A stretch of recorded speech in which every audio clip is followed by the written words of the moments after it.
unfold.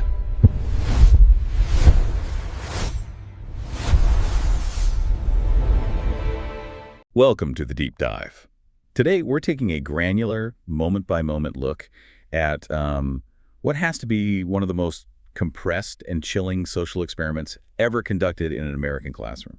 It's an event that really should have changed how we think about conformity, especially in a democracy. Absolutely. We're talking about just 5 days in April 1967 at Elwood P. Cubberley High School in, of all places, Palo Alto, California. And that setting is so key. On the surface, you have this affluent, liberal, highly educated community. You'd think it would be totally immune to the kind of collective delusion that leads to authoritarianism. You would. But in under 120 hours, a history teacher, a charismatic guy named Ron Jones, he's only 25 years old. Right. He transforms this room full of what you'd call normal, middle-class American teenagers, kids of professors, Silicon Valley engineers. He turns them into a disciplined, exclusionary, and, genuinely militant collective. They called themselves the third wave. And that speed, the sheer velocity of that change, that's the paradox we really have to unpack today. I think so. So our mission for this deep dive is to get into the source material, all the historical accounts, the participant testimonies, and the psychology behind it, to deconstruct the third wave, scene by scene. And we need to look past the high school drama aspect it sometimes gets reduced to. Yes. And focus on the terrifying, almost mechanical banality of how it all happened. That's a great way to put it. Mechanical banality. Yeah. Because doing that, I think, helps us dismantle what you've called the comforting delusion. Exactly. The delusion being the belief that authoritarianism is, specific to certain times or places. Like Weimar Germany. Right. Or that it requires some specific political crisis. What happened in Palo Alto proves that let's call it the software of fascism, can run on any hardware. Even the liberal, educated, affluent hardware of a California high school. Precisely. So we're analyzing the speed of that collapse, how a group of critical thinking individuals can, in less than a week, just surrender their own agency and become this single marching organism. So what does this mean for you, the listener, listening to this right now? Yeah. I think the core lesson from all these sources is really about the profound fragility of our own autonomy. It is. We're going to map out just how easily the democratic personality, with all its burdens of choice and self-reliance, can just be eroded. Especially when a movement comes along and offers an escape. An escape into certainty, into belonging, into a purpose that feels bigger than yourself. It's the hard work of freedom versus the easy comfort of obedience. So let's do it. Let's unpack this moment by moment, starting with the spark. The question in room C3 that Ron Jones just couldn't answer. The failure of pedagogy. Okay, so the stage is set. It's Monday, April 3rd, 1967. The classroom is room C3, just a standard high school history room. And you have this young teacher, Ron Jones. He's only 25. And he's full of that 1960s energy, right? That zeal for experiential learning. Totally. He was known for being unorthodox. He supported groups involved in pretty radical social change, like the Black Panthers, the SDS. So he's already thinking about things like collective identity and disruptive action. He's not some, stuffy traditionalist teacher. Not at all. He wants to make history feel real. And on this particular Monday, he's deep into a lecture on the Holocaust. He's detailing the machinery of it all, the logistics of the camps, the systematic slaughter of millions. It's this kind of systemic horror that, for high school students, can often feel distant, almost abstract. Until it isn't. The lesson suddenly hits a wall. Yeah. And it's not a technical question, it's a moral one, a psychological one. Yes, the unanswerable question. A student, some accounts say it was a guy named 𝐏𝐿𝐃𝐂𝐀𝐒𝐓. He just interrupts. And you can feel the frustration in the question. What was it exactly? Boiled down, it was this. How could the German people, the millions of ordinary citizens, the townspeople, the railroad conductors, the teachers, the doctors, their neighbors, how could they all claim they knew nothing? How could they just stand by and let it happen? Exactly. And that question just demolishes the comfortable barrier between us, the good guys, the enlightened Americans, and them, the historical bad guys. It completely challenges that simple moral landscape. Yeah. It forces you to confront the human capacity for mass complicity. It does. And Jones realized in that moment that all the standard academic explanations he was supposed to give, they just fell completely flat. You mean things like the Treaty of Versailles, the economic instability? Yeah, runaway inflation, political pressure, all of that. It all just felt profoundly insufficient. Why, though? I mean, those are real historical factors. They are, but they explain the means, not the moral will. They explain how a figure like Hitler could rise to power, but they don't explain why an ordinary person agreed to load their neighbor onto a train. Ah. They explain the macro politics, but not the micropsychology. Exactly, not the psychology of compliance, the sheer human ability to ignore, to forget, or even to actively participate in something horrific.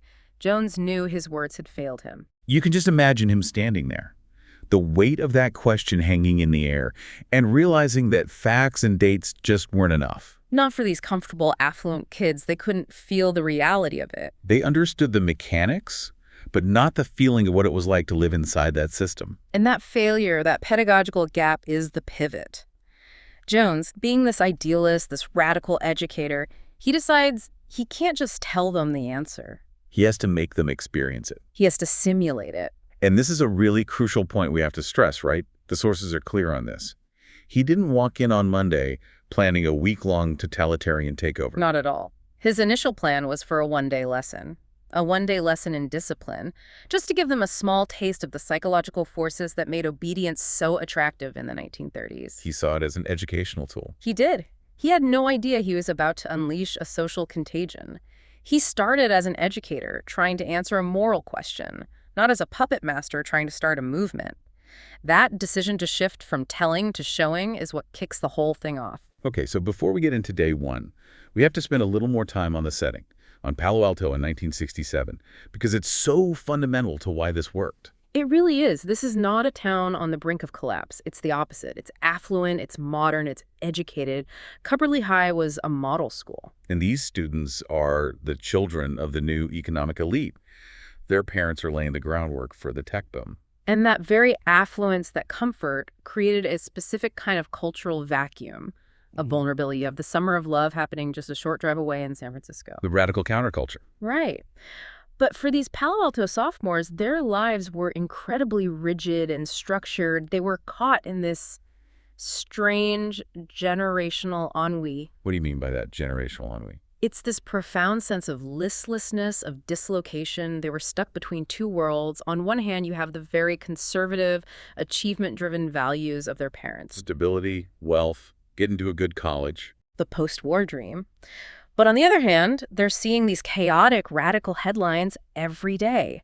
Vietnam, assassinations, civil rights protests. Their own lives felt predictable to the point of being suffocating. So even though they had everything material, they felt like they had nothing meaningful to strive for, at least not collectively. Exactly. Affluence bought them predictability, but it cost them a sense of shared purpose. And this created a highly atomized student body. What do you mean by atomized in this context? I mean, they were broken into tiny, unattached parts. Modern democracy, especially in America, puts this huge emphasis on individualism, on personal achievement.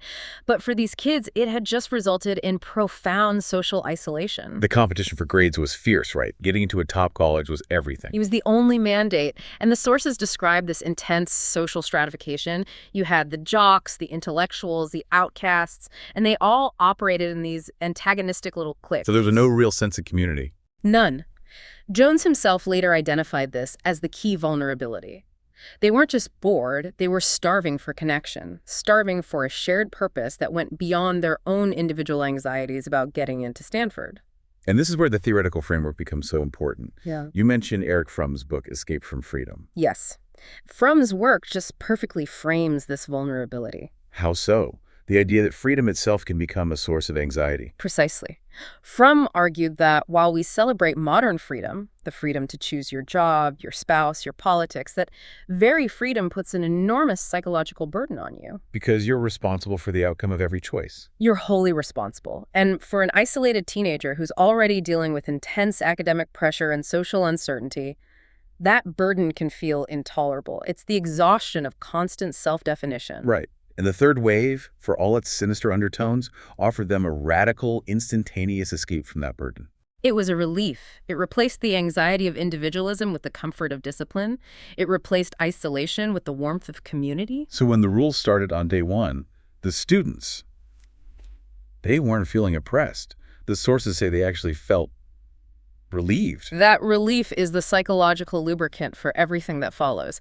Jones imposes this clear external authority, and suddenly the weight of all that individual decision-making just evaporates. They didn't have to worry about what to say or how to act or where they fit in. They just had to obey the rules. And that sudden clarity, that immediate sense of success, it was deeply, deeply intoxicating. Okay, so Jones returns to room C3. It's day 1. The theme is pure embodied cognition. To change the mind, you first have to control the body. And the experiment begins, not with ideology, not with a lecture, but with a physical demand that just shatters the casual, slouchy atmosphere of a 1960s classroom. The physical transformation is the absolute first step into conformity. Jones drills them on this new, rigid seating posture. And this isn't just, sit up straight. The descriptions are almost architectural. Feet flat on the floor, parallel, ankles locked, knees at a perfect 90-degree angle. Hands flat, crossed behind the small of the back, spine ramrod straight, chin down. And he forced them to hold this for minutes at a time. He sold it to them not as a punishment, but as a way to improve concentration, focus, their physical will. And the first slogan goes up on the chalkboard, strength through discipline. This discipline is literally a physical erasure of the individual self. You're forcing 30 unique bodies into one single, uniform, static shape. I can't imagine being a teenager and having to sit like that for hours. The physical exhaustion alone must have been draining. But that physical control is the first act of surrender, and then he adds speed. He pulls out a stopwatch. The speed drills. Yes. He'd have them stand, shuffle around, and then at his command, scramble back into that rigid attention position. And the key was, it had to be done in complete silence. And the metric of success gave them that immediate, intoxicating hit of collective power. They went from a chaotic, noisy 30 seconds chair scraping, kids laughing, to a silent, synchronized 5 seconds. You have to emphasize the sensory shift there. The sources talk about the jarring contrast, all that noise and chaos, and then sudden, absolute, synchronized silence. They could feel the power of their unity for the first time. It was a tangible success that an A on a history paper could never give them. So once the physical framework is set, he moves on to communication. The new protocol. Simple, absolute, and designed to kill intellectual debate. The rules were, you have to stand at the side of your desk to speak. You have to preface every single comment with Mr. Jones. And your answers have to be concise. In practice, he mandated 3 words or fewer. Which instantly dismantles the entire liberal arts discussion model. It does. Critical thinking requires hesitation. It requires nuance. It requires being able to articulate a complex thought. By forcing speed and brevity, Jones eliminated the very ingredients of intellectual dissent. Answers become declarative, stripped of all context. And here's where the leveling effect kicks in, which is why so many of them bought in so quickly. Right. The students who were maybe shy or marginalized or considered slow learners. They suddenly flourished. The rules were simple, they were explicit, they were achievable. The quiet kid who struggled with essays could perform the posture and give the 3-word answer just as well as the class valedictorian. So they got immediate, easy status. Status based on conformity, not on intelligence or popularity. And that was highly addictive. By the end of that first day, Jones himself was reportedly just stunned. He expected them to resist, to giggle, to push back. But they didn't. They were energized. Even the kids who were normally the troublemakers. They didn't just comply with the discipline. They actively enjoyed the power it gave them as a group. The hook was set. So, day 2. Tuesday, April 4th. Jones walks into room C3. He's expecting the energy to have fizzled out. For the novelty to have worn off. He thinks the one-day lesson is over. Instead, he finds the students already seated in that rigid attention posture. Waiting for him. In total, unnerving silence. This is the moment, isn't it? The moment the experiment escapes his control. Absolutely. The social engine is now self-starting. And Jones, he's seduced by it. He sees 30 students waiting for his command, and he decides not just to continue, but to escalate. He's becoming addicted to the power dynamic himself. He is. So he walks to the chalkboard and writes the second slogan, strength through community. And to make that community real, to solidify it, he introduces the things every movement needs. A symbol and a name. The symbol was the salute, the cupped right hand raised to the shoulder. Representing a wave about to crash, it's a symbol of dynamic, overwhelming force. A powerful image. And then the name. The third wave, which was based on the surfer myth that the third wave in a set is always the strongest and most dangerous. And the rule for using this symbol was total. Total. Students were ordered to use the salute whenever they saw another member. In the halls, the cafeteria, the library, it created an instant visible boundary. A secret handshake that marked us versus them. The exclusivity was immediate and magnetic, and it started to leak out of just that one classroom. Then came the chant. Jones led them, chanting the slogans, "Strength through discipline." Strength through community. He pushed them for more volume, for rhythm, for perfect synchronization. The sources really emphasize this auditory dominance. It's a critical psychological tool. Think about it.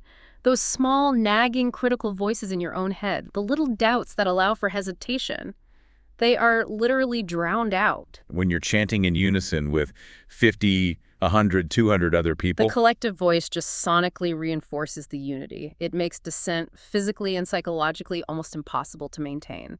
It is the sound of absolute conformity. by the end of day 2, this isn't a history lesson anymore. It's the hottest social movement on campus. Students are starting to police each other. The exclusivity is like a magnet drawing in kids from other classes who are begging to join. Jones had tapped into that fundamental teenage need for acceptance and status. And he weaponized it.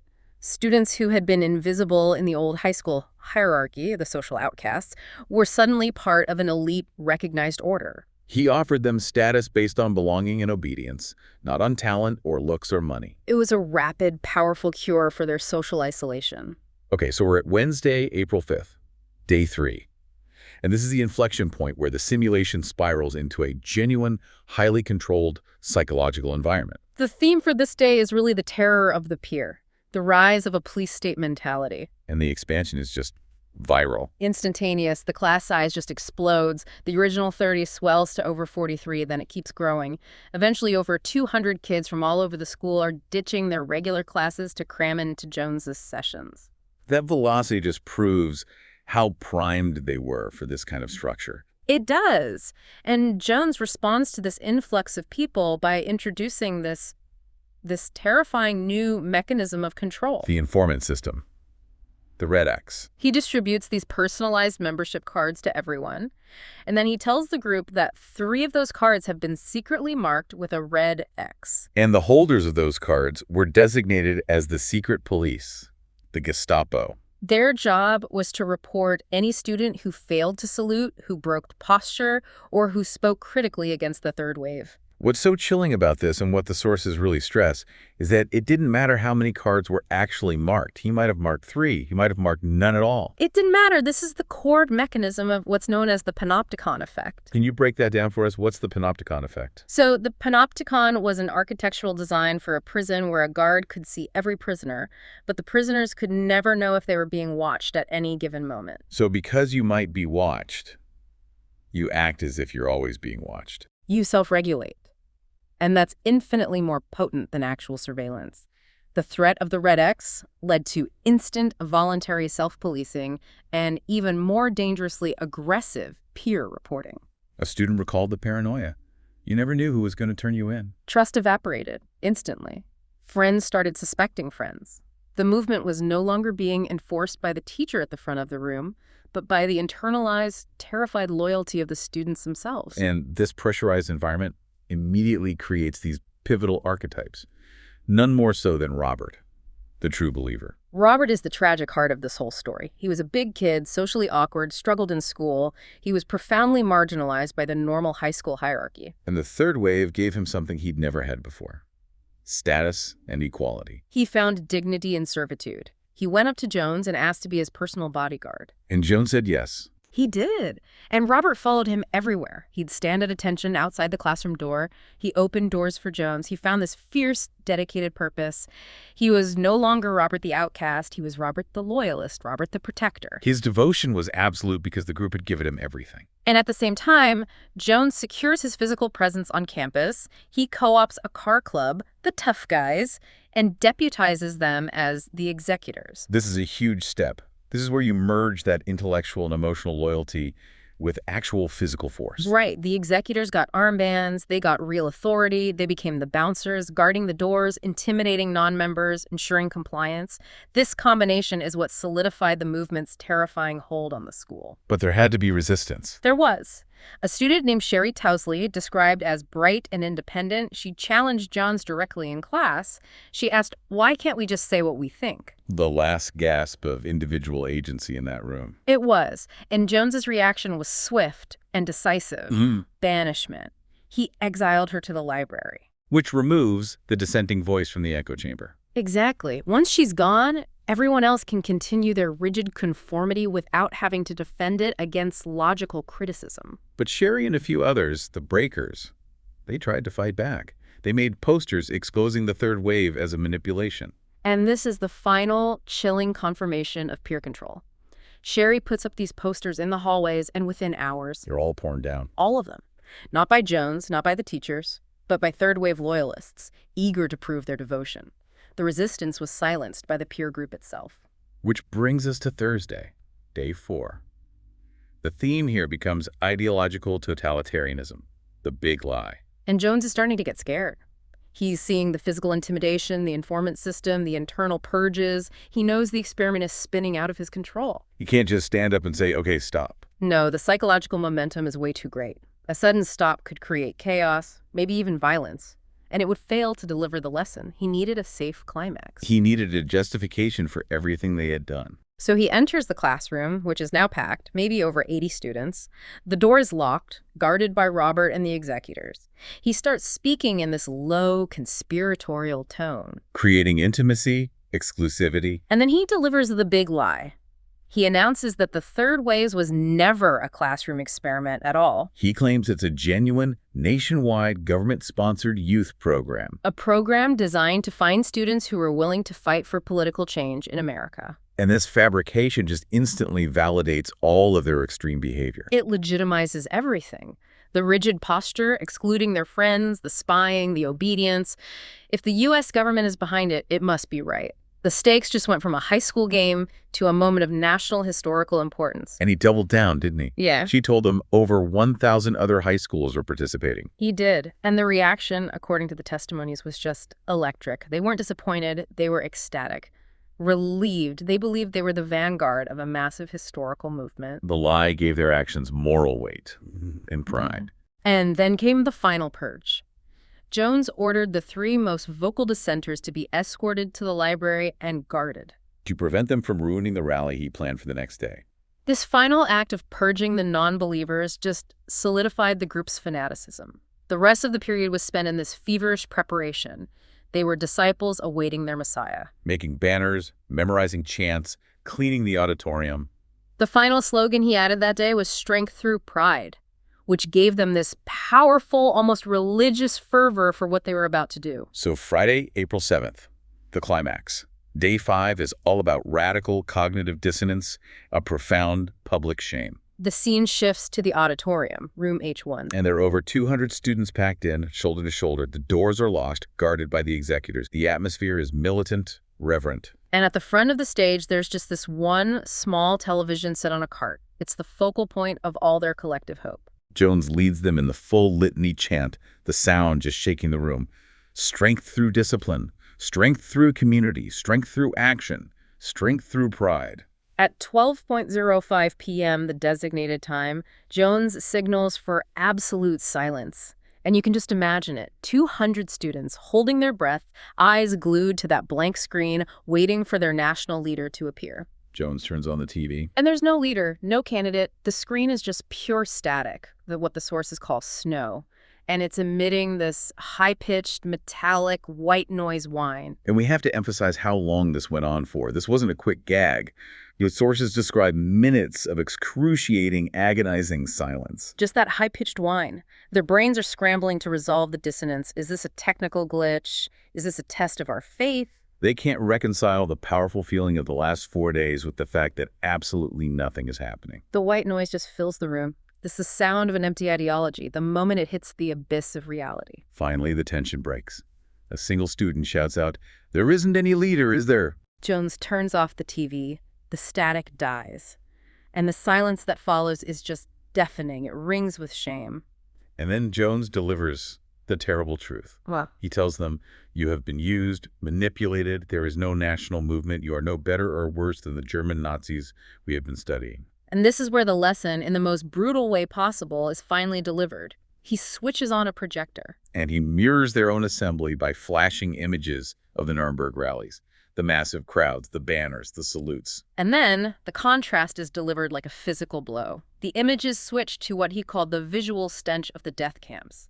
The faces without eyes, the corpses, the starving prisoners, the evidence of where absolute obedience leads. The juxtaposition is just deliberately jarring. The pride of their rally is instantaneously connected to the horror of the Holocaust. And the film ends with the ultimate conclusion. The words of the Nuremberg defendants on the screen: "I was only doing my job." The surrender of personal responsibility is the precursor to atrocity. The lesson is complete. The lights come up, and the atmosphere is just one of total collapse. Students are weeping, they're stunned, they're physically exhausted. They're tossing their armbands, their membership cards on the floor. They leave the auditorium in total silence, unable to even look at each other. The bonds they forged in 5 days just shattered into individual shame. And we come back to Robert, the bodyguard. He's seen just openly sobbing. He was stripped bare.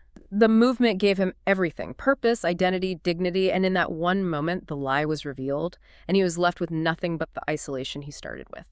It's just tragic. And the long-term impact. The sources say these students were deeply traumatized. The secret of the third wave was kept for years out of this profound, paralyzing shame. They didn't just learn a lesson, they suffered a psychic wound. Okay, so this is where we connect this analog story from 1967 directly to your world today. The sources argue pretty convincingly that the psychological flaws Jones exploited. The human desire for certainty, for belonging. They aren't relics of the past. They're features of the human condition that are now being terrifyingly amplified by digital technology. Oh, absolutely. You can see the entire structure of the third wave classroom perfectly replicated in modern recommendation algorithms and online social platforms. How so? Well, Jones created a system that selectively fed his students affirmation and belonging. It rewarded visible conformity above all else. Let's start with the echo chamber. Jones banished Sherry, the dissenter, to the library. That banishment is the 1967 analog of the block button, the mute function, the algorithmic filter bubble.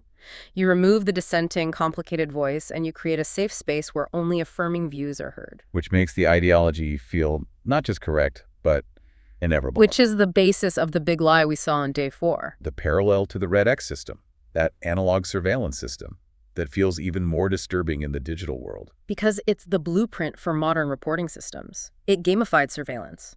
Users are incentivized, sometimes even mandated, to report non-conforming content or users. And that constant fear of being reported, of being canceled, drives what they call a purity spiral. Exactly.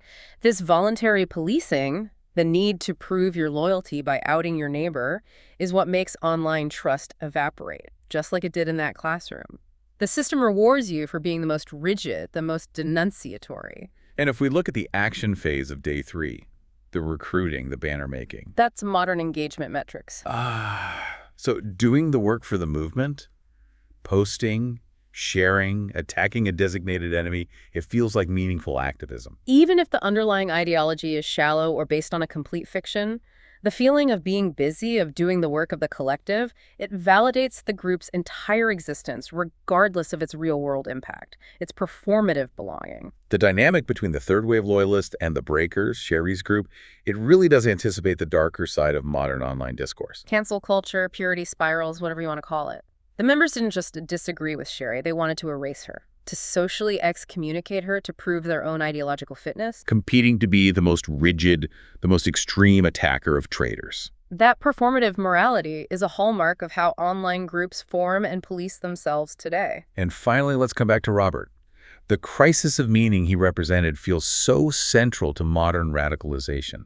He is the archetype, the isolated, disenfranchised young person who's been rejected by the meritocracy. He was desperate for status and purpose. And the third wave offered him status based solely on loyalty, on dedication, not on talent or social graces. And that directly parallels the recruitment tactics of modern extremist groups, whether they're far-right, far-left, ideological.